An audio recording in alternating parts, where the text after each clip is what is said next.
Okay, folks, we finished pruning. I came up to the main garden, and I'm going to show y'all what these mature grapevines look like. They are a little bit different than the types that are down there. My understanding is that what we grew down there is Carlo and Noble. Those are the two varieties. One is white and one is red, and these guys up here are definitely like almost like a purple red color. Some of you have seen them before. These are the ones I'm talking about before, which are almost like a plum. They're so big, they're almost like a plum. We give a lot of these away. We get quite a few pounds of these guys every single year. Have done so for quite a while. So I'm going to go ahead and turn the camera around, show y'all what they look like after they have been kind of handcrafted for a few years. Okay, there we go. This is the one we've named Kim. The one over there on the left, that one's a split top. That's Mike, named after the people who gave them to me.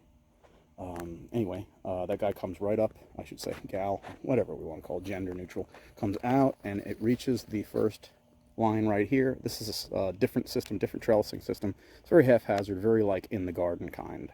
Not really what you'd see in the vineyard at all. But what you would see in a vineyard that grows muscadine is this particular type of pruning. Most cases you don't see two-line muscadine, but in this case we have two-line muscadine. And sorry about the noise over there. We've got one greenhouse that's still breathing, so I can kind of show you. These pruning cuts are from a few weeks ago. They're pretty well healed. You can see a little moisture comes out. There's one that's still dripping after whatever, a couple of weeks. I don't know how well you can see that. But in any event, it comes up, forms a trunk, comes straight up. This one didn't get spiraled. Like I said, these were given as a gift, so I didn't really get to train them all the way.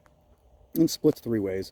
It goes to the right over here, and then it follows this fence post down to the ground. This is kind of a reflection of the chaos that I like to keep around. And a secondary cordon that never got cut back goes up to the top and coils over, and then it runs down this hard metal framed trellis down to the ground, and we keep it kind of off the ground. I don't want it rerouting. But you can see the cuts. Each one, each one of these little branches looks like almost like a hand, 3 to 5 fingers on it. I don't usually keep 5-fingered hands, but there are a few. We try to cut them back so that they're not going to throw a whole lot of growth at themselves, or they're not going to starve themselves for sunlight, not going to starve themselves for oxygen, and we're going to get rid of as much of the dead wood as possible. Come down here. This is obviously a much older vine. You can see that the bark is starting to spalt. As it grows in diameter, that happens, and then it'll reveal some new bark underneath. Nothing to be worried about or concerned about. And we'll follow it back up and over, and this particular cordon here goes, I think it goes all the way to the end, if I'm not mistaken, or pretty close to it anyway. There it is. You can see the end right there. So it actually ends at the center of this one here. So same age plants. You can see that is healed up pretty well right there. And there it is coming out of the ground. So these guys here have been a while with me. Really happy to have them. They produce a lot. And this gives you an idea of what they're going to look like after a while. So there you have it. Got some birds chirping.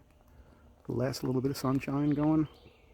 And this cordon comes down to here. I don't think it's quite made it to the ground yet. It hasn't. It will. Bingo. There you go.